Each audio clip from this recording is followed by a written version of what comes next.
Good day, good day, good day. Well, I'm gonna share something with you real quick, man. Hey, why church? You know, there's a prevailing idea out there that you don't have to go to a physical location to serve God, that you can just serve God from home. So why do I need to go to church? And the thing is, when we get over in the book of Acts, in Acts 8, I believe it is, that it talks about a eunuch was reading the book of Isaiah, and he didn't understand what he was reading. And God sent Philip to him to read the same passage of scripture that he was reading. But from that passage of scriptures, Philip was able to preach Christ to the eunuch. And so that's an example of someone reading the scriptures on their own, but they don't understand what it is that they're reading. And he even told Philip that. He said, Philip asked him, man, hey, do you know what you're reading? He said, I don't, unless somebody guides me, how would I know?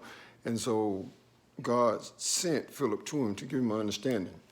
So what am I saying? I'm saying that even when we look in Hebrews and it talks about not forsaking the assembling of ourselves together, I think it's Hebrews 10, and telling us that that we need to assemble together as believers. And why do we need to assemble together as believers? Well, because let me look real quick because I don't want to misquote this. In Ephesians 4 and 11 through 12, it talks about people being equipped for the works of the ministry. And talks about, the different positions in church that God have equipped people to be able to teach us about the word and stuff like that. So I just wanted to share that with you guys today real quick, man, because, hey, it's a personal choice if someone decides, not to go to a physical location, a gathering together, or folks for church and stuff like that, and they'll say, I don't have to go to church to serve God. And like I said, it is a personal choice, but there is laid out in the scriptures where there's people. And I just gave one example. There's other examples where, where God sent someone, and He sent someone that He had equipped to teach the person about the scriptures and about the things of God. And that's the reason why we come to church. Sure, there's a lot of things that go on here and there that we may not like about it and stuff like that. And I don't want to get into that right now because those things are accurate and stuff like that. But at the end of the day, we are to go and be equipped and be equipped for the work of the ministry and stuff like that. So that's why I say why church. I mean, I don't sit around and try to beat nobody up about not going to church. I just wanted to share with you guys today that there is some value to going to church, and you go to church for yourself, for you to be equipped. It doesn't matter what someone else has going on.